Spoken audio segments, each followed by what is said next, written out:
3장 1절에서 10절까지의 말씀 함께 교독하겠습니다. 사도행전 3장 1절로 10절입니다. 한 절씩 번갈아 읽겠습니다. 제9시 기도 시간에 베드로와 요한이 성전에 올라갈새 나면서 못 걷게 된 이를 사람들이 메모오니 그는 성전에 들어가는 사람들에게 구걸하기 위하여 날마다 미문이라는 성전에 두는 자라. 그가 베드로와 요한이 성전에 들어가려 함을 보고 구걸하거늘 베드로가 요한과 더불어 주목하여 이르되 우리를 보라 하니 그가 그들에게서 무엇을 얻을까 하여 바라보거늘 베드로가 이르되 은과 금은 내게 없거니와 내게 있는 이것을 내게 주노니 나사렛 예수 그리스도의 이름으로 일어나 걸으라 하고 오른손을 잡아 일으키니 발과 발목이 곧 힘을 얻고 뛰어 서서 걸으며 그들과 함께 성전으로 들어가면서 걷기도 하고 뛰기도 하며 하나님을 찬송하니 모든 백성이 그 걷는 것과 하나님을 찬송함을 보고 그가 본래 성전 미문에 앉아 구걸하던 사람인 줄 알고 그에게 일어난 일로 인하여 심히 놀랍게 여기며 놀라니라. 아멘. 사도행전 2장에서 오순절 성령께서 약 120명의 그리스도의 제자들의 공동체 가운데 임하심으로 말미암아 교회가 이제 본격적으로 출범하게 된 그러한 역사를 우리가 살펴보았습니다. 모든 성도에게 불의 혀와 같은 성령의 권능이 임함으로 초대교회 성도들은 성령 충만하여 그리스도의 복음에 담대한 증인의 삶을 살게 됩니다. 그러나 여러분, 성령 충만한 초대교회 성도들은 복음 전하는 능력에 있어서만 달라진 것이 아니었습니다. 오늘 읽은 부분 바로 앞에 사도행전 2장 43절에서 47절까지의 말씀을 보시면 저들의 말만, 저들의 혀와 입술만 아니라 저들의 삶의 방향과 그리고 삶의 태도와 자세가 완전히 바뀌어진 것을 우리들은 목격하게 됩니다. 그래서 초대교회 공동체 안에 이 절대적인 빈곤으로 곤란당하는 성도들이 없었습니다. 왜냐하면 만일 그리스도인 가운데 소유하고 있는 집이 두 채다. 그러면 집 하나는 자기가 살아야 되니까 그대로 두고 남은 그 집 하나를 팔아가지고 교회에 가져오는 거죠. 그러면 그 돈으로 사도들이 경제적으로 어려움에 처했던 형제자매들을 도와주는 거예요. 바리새인 사울을 사도 바울로 만든 바나바라는 아주 신실하고 인격적인 하나님의 종이 있죠.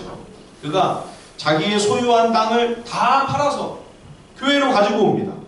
그래서 그걸 교회에서 또 궁핍하고 가난한 성도들에게 다 나눠주죠. 구약 성경에 보면 약속의 땅 가나안에 들어가 하나님을 섬길 이스라엘 백성들의 공동체 안에서는 7년마다 이제 안식년이 돌아오는데 안식년이 되면 빚을 다 탕감해줘. 그런 율법의 명령이 있었습니다. 또 여러 가지 어려운 사정 때문에 땅을 잃어버렸을 때에는 가까운 친족인 구속자가 나서서 자신의 재물로 그 땅을 사서 그에게 돌려주는 거죠. 그러면 언제든 잃어버린 기업을 회복할 수 있는 그 회생의 길이 율법에 마련되어 있었죠. 만일 구속자를 통해 땅을 찾지 못하면 50년마다 돌아오는 희년에는 원주인에게 땅을 다 되돌려주도록 레위기 율법에 분명히 기록해두지 않으셨습니까? 이처럼 약속의 땅 가나안에서는 땅을 계속 늘려가면서 모든 부를 다 더 많이 축적해가며 혼자 그걸 다 소유하고 차지하는 것, 하나님께서 율법에 그것을 금지해 놓으셨습니다. 그러한 욕심과 세상 탐욕을 내려놓고 공동체가 다 함께 서로 같이 행복하게 살아가게 하신 것, 그것이 바로 여호와 하나님의 율법의 핵심 정신이죠. 그런데 지금 초대교회 공동체를 보십시오. 성령 충만한 초대교회는 50년마다 희년이 돌아오는 게 아니라 지금 교회 안에 날마다 희년입니다. 얼마나 신기하고 놀라웠을까. 이런 은혜를 직접 경험하기도 하고 또 옆에서 그런 현상들을 목격하기도 하고 감동의 연속이었겠죠. 그렇죠? 마치 하늘에서 저 천국이 이 땅 위에 내려와 임한 것 같은 그러한 감격과 기쁨이 충만하지 않았겠습니까? 얼마나 신비롭고 얼마나 기이한 일입니까? 그러니 교회가 세상 사람들에게 다 인정을 받는 거예요. 믿지 않는 사람들, 교회 안 나오는, 예수 안 믿는 사람들도 교회를 좋게 여기고 성도가 세상에서 평판이 좋을 수밖에 없는 거죠. 그래서 사도행전 2장 47절을 보십시오. 온 백성에게 칭찬을 들으니 주께서 구원받는 사람을 날마다 더하사 예수 믿겠다는 사람들이 매일 교회 안으로 계속 밀려드는 것입니다. 어떻게 이렇게 성도들의 삶이 놀랍게 바뀌고 변화되었을까요? 그것은 초대교회 성도들이 그리스도의 부활을 생생하게 목격한 부활의 증인이 되었기 때문입니다. 초대교회는 부활신앙의 공동체였습니다. 물론 유대인들이 사두개인 빼고는 다 부활을 믿었죠. 그러나 여러분, 믿음과 확신은 다릅니다. 믿음은 내가 하나님의 말씀을 꼭 붙들리려고 아등바등하는 것이 믿음이라고 한다면, 확신은 하나님의 진리의 말씀이 나를 굳게 붙잡아주는 거예요. 이게 확신이죠. 초대교회 성도들이 부활하신 예수님과 함께 40일을 지내면서 아주 특별 사경회의 소중한 시간을 가졌죠. 그 시간을 통해 다시 한번 구약성경 전체를 예수 그리스도의 십자가와 부활의 그 안경을 끼고 그 복음의 렌즈로 다시금 모든 구약성경을 쫙 재정립하는 그런 귀한 가르침과 교훈과 깨달음도 있었겠으나, 그만큼 뜻깊었던 일이 뭐냐, 하나님의 뜻을 순종하기 위해 그토록 비참하고 끔찍하게 십자가에서 돌아가셨던 예수님이 얼마나 하나님께서 그 예수님을 영광스러운 부활로 다시 일으키시며 결국 그리스도를 승리케 해주셨는가. 부활의 영광에 대한 믿음과 소망 정도가 아니라 부활 승리에 대한 확신을 갖도록 하나님께서 부활하신 예수님과의 이 40일간의 여정을 통해 제자들에게 큰 은혜로 말미암아 확신을 주십니다. 그래서 초대교회 공동체는 부활의 확신으로 출발한 공동체입니다. 그러니 이후에 어떤 시련과 고난이 초대교회를 흔들며 성도들을 시험해도 이 승리의 확신이 그들을 꼭 붙들어주니 어떤 어려움에도 흔들리지 않는 거죠. 초대교회의 부활 신앙은 저들의 삶을 종말론적인 삶으로 바꿔놓게 됩니다. 부활 신앙은 우리가 언젠가는 반드시 세상을 떠나지만 그러나 성도는 죽음으로 인생을 마감하는 것이 아니요, 반드시 부활한다, 이 신앙입니다. 성도에게는 죽음이 끝이 아닙니다. 새로운 시작일 뿐입니다. 어떤 면에서는 여러분, 성도에게는, 우리 그리스도인들에게는 죽음이야말로 영원한 삶을 시작합니다. 영생의 출발점입니다.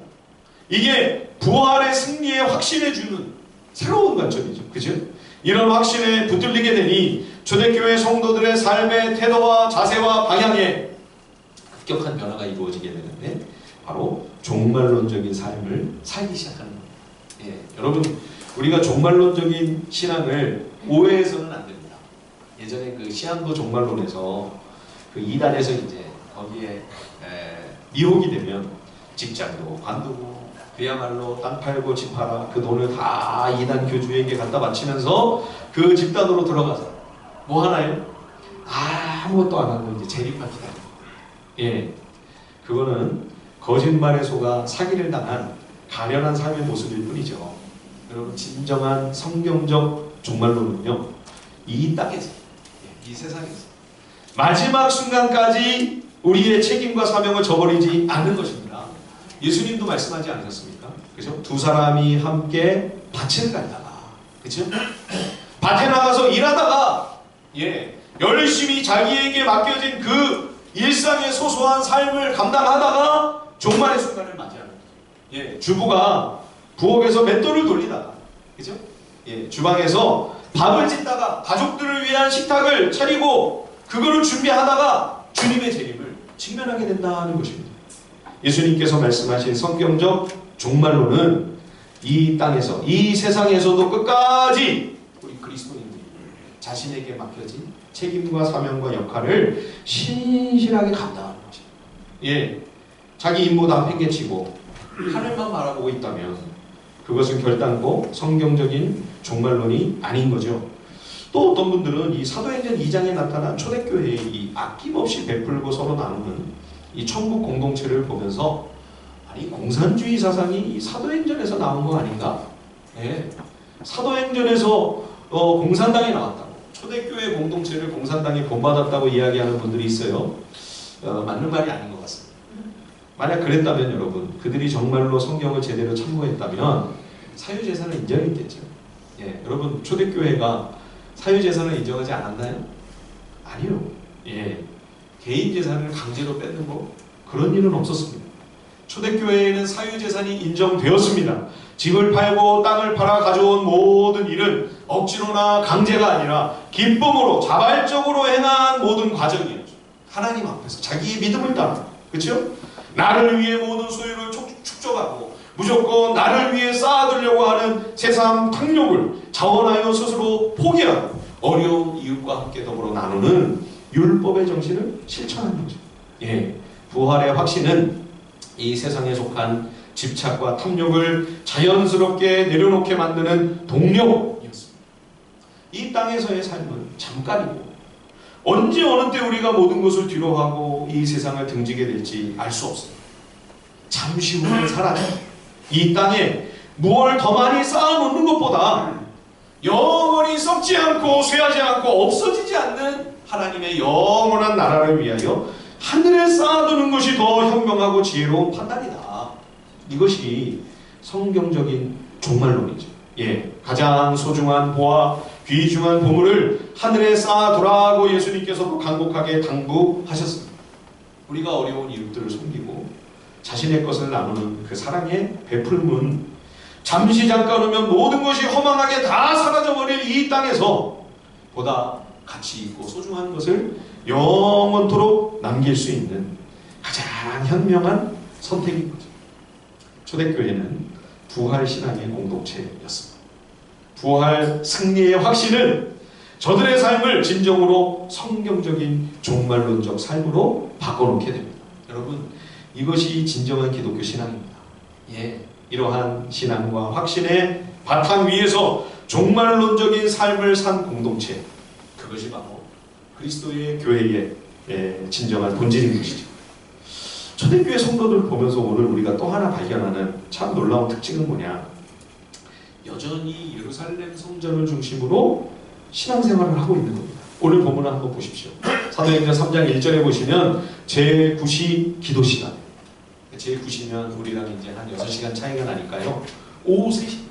예, 사도 베드로와 요한이 성전의 그 기도 시간에 맞춰서 성전에 올라가 기도하러 가던 와중에 오늘 본문에 기록된 이 사건이 벌어지게 되는 거죠.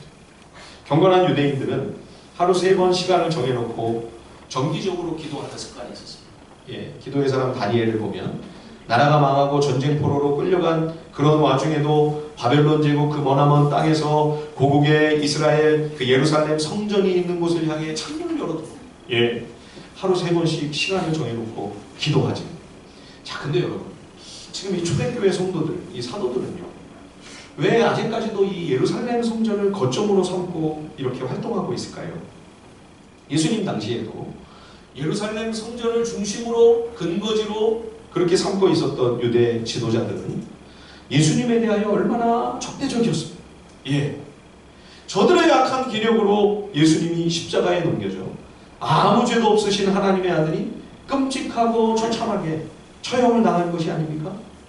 예수님도 여러 번 예루살렘 성전을 방문하실 때마다 이것은 하나님의 성전이 아니라 강도의 소굴이다, 그렇게 탄식하셨죠. 예, 헤롯 성전의 화려하고 아름다운 외양과 그 엄청난 규모의 제자들이 놀라고 있을 때 이 성전은 머지않아 돌 하나도 돌 위에 겹쳐지는 일이 없이 완전히 다 파괴되고 무너진다. 충격적인 예언을 주님이 하셨죠. 그렇죠? 예수님께 대하여 강박하고 오만하게 행했을 뿐만 아니라 예수님을 철저히 무시하고 멸시하여 건축자들의 버린 돌처럼 그렇게 예수님을 팽개쳐버린 예루살렘 성전입니다. 시편 118편 22절에 지난 수요일에도 우리가 말씀을 같이 나눴죠. 그렇죠? 건축자들의 버린 돌, 그 표현에서 그 버렸다고 하는 그 단어의 글자 그대로의 의미는 업신여겼다는 말이다. 그렇죠? 업신여겼습니다. 하나님의 아들을. 예, 쓸모가 없다고, 배운 것이 없는 무식한 자라고, 쓸데없다고 그 돌을 팽개쳐버리듯 그렇게 예수님을 죽여 없애버린 것이죠. 여러분, 그렇게 교만하고 악하고 강박한 이 예루살렘 성전이라면, 그러면 초대교회는 이 성전을 이제는 외면해야 마땅하지 않겠습니까? 예루살렘이 아니라 먼저 사마리아와 갈릴리를 거점으로 교회가 세워지는 것이 더 자연스러운 일이 아니었겠습니까? 그런데 여러분, 왜 초대교회 사도들과 제자들은 이 예루살렘 성전에 대한 미련을 내려놓지 못했을까요? 예, 그 이유는 예수님의 마음 때문이었어요. 예수님의 명령, 예수님의 간곡한 당부의 말씀 때문에. 그죠? 예수님은 당신을 십자가에 못 박아 죽인 예루살렘이요, 온갖 수치와 모욕과 멸시로 일관한 성전임에도 불구하고 승천하시면서 주님이 제자들에게 마지막으로 남기신 말씀이 뭡니까? 놀랍게도 이 예루살렘을 떠나지 말라. 예루살렘을 떠나지 말고, 예루살렘을 떠나지 말고. 여러분, 이 주님의 말씀은 이런 의미입니다. 나는 아직도 이 예루살렘과 성전을 버리지 않았다. 나는 여전히 예루살렘 성전을 포기하지 않았다. 그러니 이 예루살렘에서 비록 위험하고, 그렇죠? 예수님을 얼마 전에 십자가에 못 박아 죽인 예루살렘 아닙니까? 제자들도 예수님처럼 오직 박해와 고난과 시련을 직면하게 될 것입니다. 그럴지라도 이 예루살렘 성전을 떠나지 말고 여기서 아버지의 약속하신 은혜를 기다리며 기도하라. 다른 어떤 곳이 아니에요. 바로 이 예루살렘에서. 예. 그래서 성령께서 임하셔서 교회가 시작되어야 하는 장소도 다른 도시가 아니라 예루살렘이어야만 했던 것입니다. 성령이 오직 너희에게 임하시면 제자들이 권능을 받고 예루살렘에서부터 시작하여 예루살렘과 온 유대와 그 다음에 사마리아와 땅끝까지 복음의 증인이 되어 그리스도의 부활의 복음이 온 땅에 증언될 것이다. 예, 예루살렘의 멸망이 닥쳐오게 될 것을 경고하신 분도 주님이셨지만, 그 성전에 다가올 무서운 심판과 재앙과 그 환난을 내다보시며 가장 가슴 아파하고 슬퍼하셨던 분도 예수님이셨습니다. 예, 그래서 예수님이 그 성전을 바라보시면서 이렇게 우시며 탄식하셨죠. 그렇죠? 마태복음 23장 37절에 보면 예루살렘아 예루살렘아 선지자들을 죽이고 내게 파송된 자들을 돌로 치는 자여, 암탉이 그 어린 병아리를 날개 아래 모음같이 내가 네 자녀를 모으려 한 일이 몇 번이더냐? 그러나 너희가 원하지 아니하였도다. 예, 심지어 주님께서 십자가를 지시기 위해 골고다로 올라가실 때 여인들이 막 곁에서 통곡하며 울지 않았습니까? 그때 주님이 이렇게 말씀하시죠. 예루살렘의 딸들아, 예루살렘의 딸들아, 나를 위하여 울지 말고, 나를 위하여 울지 말고 너희와 너희 자녀들을 위하여 울라. 곧 십자가를 지시고 심한 고통과 치욕을 뒤집어 쓰시며 운명하셔야 되는 그런 상황인데, 주님은 오히려 예루살렘과 성전을 생각하시면서 주의 백성들에게 닥칠 환난과 재난을 더 근심하고 걱정하셨던 거죠. 예루살렘의 딸들과 그 자녀들을, 그 영혼들을 가슴에 품으시고 지금 당신이 당하시게 될 아픔보다 더 아파하셨던 주님이셨습니다. 그런 주님이 이 초대교회가 시작될 때에 이 캄캄하고 어둡고 소망도 없어 보이는 이 예루살렘 성전에 가장 먼저 복음의 빛, 생명의 빛이 환하게 비춰져야만 한다. 그것이 주님의 뜻이었던 거죠. 주님의 마음이었던 거죠. 그래서 사도행전 2장에서 우리가 목격했습니다만, 예루살렘 성 안에, 그렇죠? 오순절에 성령 하나님의 폭우와 같은 은혜가 부어집니다. 수많은 유대인들, 디아스포라 유대인과 경건한 이방인들이 무슨 일인가 놀라 몰려들었을 때 성령 충만한 베드로의 설교를 듣고 3,000명이 회개하여 주님께 돌아오는 놀라운 부흥이 예루살렘 한복판에서 일어납니다. 예, 그보다 더 큰 부흥이 오늘 여기 성장에서 일어나죠. 그렇죠? 성전 미문에서, 예루살렘 성전에서 일어난 사건입니다. 이 표적으로 말미암아 역시 베드로가 성령으로 충만하여 그리스도의 부활의 복음을 증거할 때에 남자만 5,000명이 회개하여 예수를 믿습니다. 남자 수만 센 거니까 다 전부 헤아렸으면 수만 명이 순식간에 예수님을 믿고 회심하여 돌아오는 거죠. 그렇죠?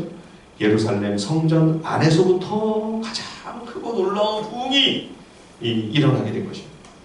그러니까 이제 예루살렘의 유대 지도자들이요, 완전히 당황해가지고 비상이 걸렸어요.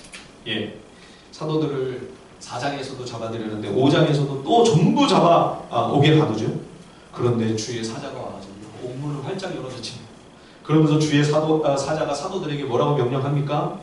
예루살렘 성전으로 가서, 다른 것도 아니고요, 예루살렘 성전으로 가서, 새벽인데 그 꼭두 새벽부터 성전으로 가서 이 생명의 말씀을 다 백성들에게 말하라. 예, 성전의 생명의 복음이 선포되는 것, 그것이 예수님의 간절한 소원이셨던 거죠. 다시 사도들을 잡아들인 대제사장이 사도들을 추궁합니다. 야, 우리가 예수의 이름으로 사람들에게 가르치지 말라고 엄히 금지하지 않았는가? 그런데 어찌하여 너희들은 너희의 가르침을 예루살렘에 가득하게 하였는가? 대제사장이 하는 말입니다. 부활의 도가, 부활의 복음이 예루살렘에 충만했어요. 온 예루살렘이 그리스도의 부활의 복음으로 말미암아 들썩들썩하고 있었다. 예, 사도행전 6장 7절에 보면요, 하나님 말씀이 점점 왕성해서 예루살렘에 있는 제자의 수가 심히 많아지고 심지어 허다한 제사장의 무리도 이 도에 복종합니다. 여러분, 제사장들은요 사두개인들입니다. 사두개인들은 부활을 안 믿는 사람들이잖아요. 그렇죠? 부활을 믿지 않는 사람들이 예수 그리스도의 부활의 복음에 복종하여 예루살렘 성전 제사장들까지도 많은 사람들이 회개하고 주님께로 돌아오고 있었던 것이죠. 예루살렘과 성전이 너무나도 절망적으로 부패하고 심각하게 타락한 상황임에도 주님은 예루살렘과 성전을 포기하지 않으셨습니다. 예, 그럼에도 불구하고 이 악한 성을 위하여 그 아들을 보내셨고, 주님은 당신을 십자가에 못 박아 죽인 이 악한 성읍을 위하여 기도하시며 저들의 죄를 저들에게 돌리지 마옵소서.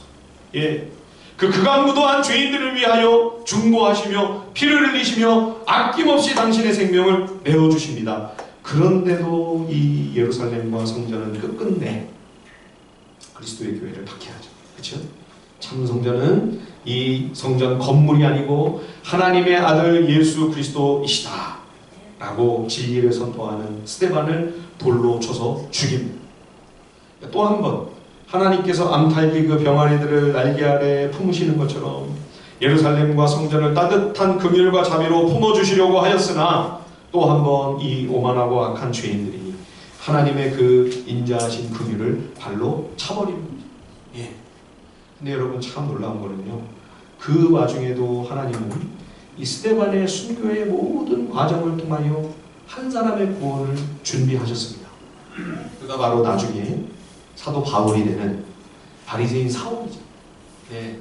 이 사울이 스데반의 순교의 모든 과정을 처음부터 끝까지 기획하고 추진한 겁니다. 다 뒤에서 그걸 조종했죠. 그죠? 그 증거가 뭡니까? 사람들이 그 겉옷을 이 사울이라고 하는 이 바리새인 발 앞에다 다 갖다 맡겨놨다. 예, 이 사람이 주동자인 거예요. 사실 앞에 나선 사람들은, 돌 던진 사람들은 다 행동대장일 뿐입니다. 그죠? 바울은 그 당시에 스데반이 죽어 마땅하다 생각했고 자신이 여전히 옳다고 자만했습니다. 그러나 스데반의 모든 담대한 증언과 사내들인 앞에서 천사와 같이 빛나던 그의 얼굴로 당당하게 섰던 그 모습, 그리고 돌에 맞아 죽는 그 순간까지 마치 십자가에 달리신 예수님처럼 끝까지 자기를 향해 돌을 던지는 이들을 위하여 저들의 죄를 용서해달라고 중보기도 하며 세상 떠나는 그 모습까지, 바울의 가슴에는 이 모든 것이 한 장면 한 장면 오래 남아 그의 삶에 큰 영향을 미쳤습니다. 우리가 예전에 바울이라고 하는 영화를 보지 않았습니까? 거기 보면 수시로 바울이 자기가 과거에 핍박하고 박해하고 감옥에 가두고 죽이던 그 성도들의 면면이 막 떠오르는 거죠. 스데반의 얼굴이 막 나와. 그죠? 참 괴로워하고 고뇌하는 영화의 모습이 생각이 납니다. 제가 그 모습을 보면서 정말 그러지 않았을까 깊이 공감이 됐습니다.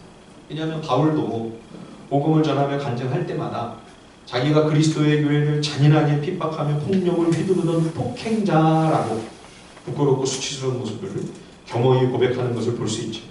그러나 동시에 아름답고 향기로웠던 그 스데반의 증인으로서의 그 떳떳하고 담대한 모습, 예, 마치 사도 바울 인생의 그 스데반의 모습이 하나의 모델이 되었어요. 이후 바울도 스데반이 걸어갔던 길을 똑같이 걸어갑니다. 수도 없이 재판정에 서서 복음을 증거하죠. 그렇죠? 돌에 맞아 누스드라에서는 순교를 당할 뻔했습니다.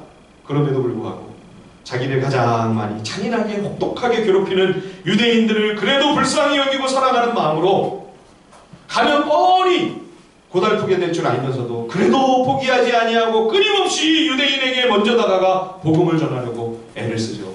결국에는 바울도 스데반처럼 순교의 길을 걸어가지 않습니까? 예루살렘과 성전이 그토록 오만하고 완고하여 잔인하고 악독하게 교회를 짓밟고 있는 와중에도 하나님께서는 여전히 변함없는 은혜와 자비를 예루살렘과 성전에 쏟아 부어주고 계셨습니다. 왜냐하면 끝까지 하나님은 이 예루살렘 성전을 포기할 수 없었기 때문이죠. 마지막에 주님이 재림하시는 이제 그 장차 다가올 그 역사 종말의 순간에 하늘에서 내려오는 그 성전으로 하나님 나라가 완성이 되죠. 그 새 하늘과 새 땅이 펼쳐지게 된 그 진정한 하늘의 성전, 그 영원한 성전의 이름이 뭡니까 여러분? 새 예루살렘입니다. 새 예루살렘. 예루살렘이 비로소 그 이름 글자 그대로 평화의 도시, 샬롬의 성전으로 이 땅에 완성이 되는 거. 그게 바로 하나님 나라 완성이요, 하나님 나라의 온전한 성취이죠.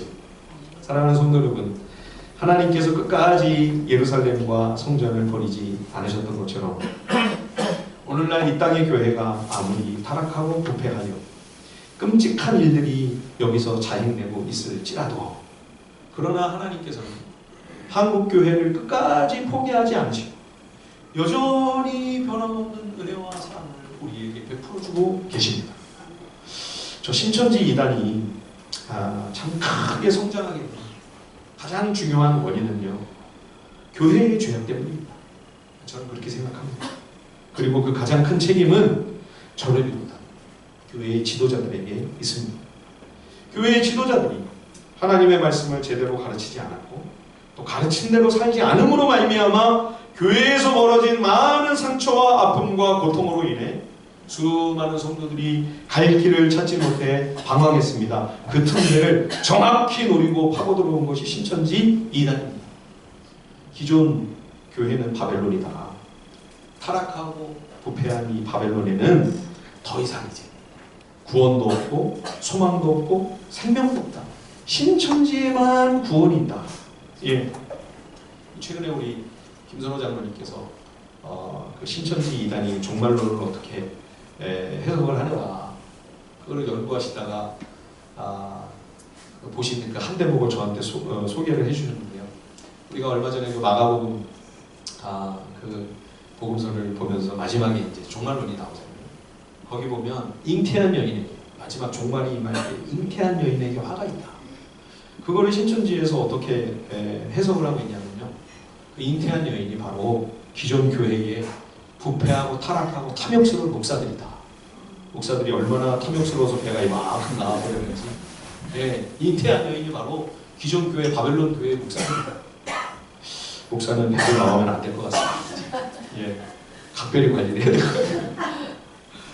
그런 이야기가 먹혀들어서 그 청년들이, 그 수많은 영혼들이 솔깃하게 그 이야기를 듣고 그게 설득력 있게 그들에게 다가올 수 있었던 것은 교회가 그만큼 절망적인 모습이었던 거예요. 교회의 모습이 그들이 볼 때 그렇게 피폐하게 보였기 때문인 거예요. 예. 목사들의 모습이 너무나 실망스러운 그런 모습이었기 때문인 거죠. 그렇죠? 거기다가 성경을 제대로 가르치지도 않았어요. 말씀을 잘 몰라요. 그러니까 그 목마른 영혼들이 성경을 가르쳐 준다니까 다 넘어가고 다 실족하고 다 미끄러진 거죠. 예. 그러나 여러분, 한국 교회가 마치 바벨론처럼 세속화되고 부패하고 타락했을지라도 하나님은 당신 아들의 그 귀한 피로 값주고 사신 그리스도의 교회를 끝까지 버리지 않으십니다. 예. 오늘 사도들과 제자들이 비록 어둡고 캄캄하고 소망이 보이지 않는 성전일지라도 그래도 주님의 말씀을 의지하여 이 예루살렘 성전으로 다시금 하나님의 은혜를 부어주시기를 간절히 소원하고 열망하면서 기도하러 올라가던 그 초대교회 믿음의 사람들을 통하여 하나님께서는 부활하신 그리스도의 그 생명과 놀라운 은혜의 역사를 예루살렘 성전에 부어주시지 않습니까? 그렇죠? 사랑하는 성도 여러분, 우리도 이 땅의 교회를 바라보며 끊임없이 절망적인 소식이 우리에게 들려오고 있죠. 수도 없이 우리를 낭망하게 만들고 낙심케 하는 그런 모습들, 그런 이야기들이, 그런 뉴스들이 수시로 우리를 절망스럽게 하고 우리의 기운을 빼놓을지라도 여러분, 그럼에도 불구하고 당신의 교회를 끝까지 포기하지 않으시는 하나님의 일하시는 손길을 우리가 바라보면서 기도하며 하나님의 얼굴을 구하는 주의 백성들이 다 될 수 있기를 우리 주님의 이름으로 간절히 축원드립니다. 이것이 우리가 이 시대에 우리 하늘비전 교회가 감당해야 귀한 사명이 아니겠나 생각을 해요. 예. 한 가지 더 오늘 이 초대교회 사도들과 제자들의 모습 속에서 우리가 발견하는 특징이 하나 있습니다. 그것은 지금 예수의 이름으로 놀라운 표적과 놀라운 이적들이 지금 행하여지고 있는데 그냥 예수 그리스도의 이름으로 성령 하나님의 일하심의 통로가 되고 있는 것이 아니라 뭐라고 얘기를 하냐면 나사렛 예수 그리스도의 이름으로 하나님의 큰 일들을 지금 받들어 섬기고 있다는 것입니다. 자, 우리 사도행전 3장 6절 말씀을 한번 같이 한번 읽어볼까요? 사도행전 3장 6절입니다. 다 함께 한 목소리로 읽어보겠습니다. 시작. 베드로가 이르되 은과 금은 내게 없거니와 내게 있는 이것을 내게 주노니 나사렛 예수 그리스도의 이름으로 일어나 걸으라. 예, 여러분 나사렛 예수라고 하는 이 이름은 비아냥거리기 위해 조롱하려고 만든 이름입니다. 갈릴리 사람들도 우습게 여기는 나사렛 사람들이었습니다. 예, 나사렛에서 무슨 선한 일 할 수 있느냐? 아니 나사렛 사람 그것도 목수 출신이라며 배운 것도 없고 무식한 사람인데 무슨 그리스도 무슨 메시아 말도 안 된다. 그거를 뒤집어 씌우기 위한 거짓 프레임이 바로 이 나사렛 예수라고 하는 그런 이름이었던 거죠. 그렇다면 예수님의 부활로 말미암아 이제는 예수님이 정말 하나님의 아들이시고 메시아 그분이 그리스도가 맞다고 하는 사실이 명명백백히 드러났으니 이제는 여러분 나사렛이라는 말은 빼야 되지 않을까요? 예, 그냥 예수 그리스도의 이름 또는 그리스도 예수의 이름으로 일어나 걸어라 그렇게 해야죠. 아니 왜 비웃고 조롱하며 무시하고 멸시하는 이름을 이렇게 대놓고 초대교회에서 예수님의 제자들이 나사렛 예수 그리스도의 이름으로 하나님의 큰 일들을 섬기는 것입니까? 이 역시도 하나님의 선하신 뜻입니다. 하나님께서 가장 낮은 곳으로 임하셔서 가장 낮고 천한 이들과 가장 괴로워하고 고통받으며 심한 상처와 아픔으로 눈물 짓고 있는 이들 가운데 찾아오셔서 같이 아파하셨습니다. 그분이 나사렛 예수입니다. 우는 자들과 함께 눈물을 흘리셨습니다. 하나님의 아들의 그 인자하심, 그 경비하심과 크신 사랑, 그 은혜를 우리에게 역설적으로 보여주는 이름이 바로 나사렛 예수인 거죠.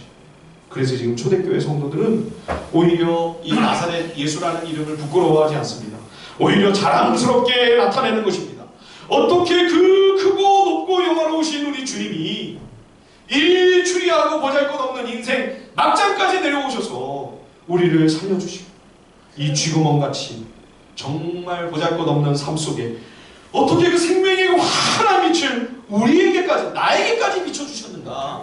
그 은혜, 그 사랑, 그 귀한 은총에 감격하고 감사하며 주를 높이는 이름, 그 이름이 바로 나사렛 예수 그리스도의 이름인 거죠. 예.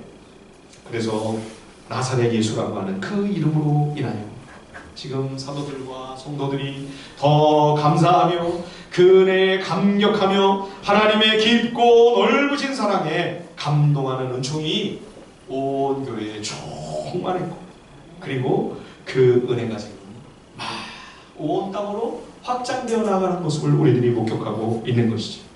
사랑하는 성도 여러분, 교회의 본질은 부활신앙의 공동체입니다. 예, 부활신앙의 그 확신으로 말미암는 성경적인 종말론적인 삶을 사는 사람들의 모임, 예, 그것이 바로 교회 공동체입니다. 또한 교회는 나사렛 예수 그리스도의 공동체입니다.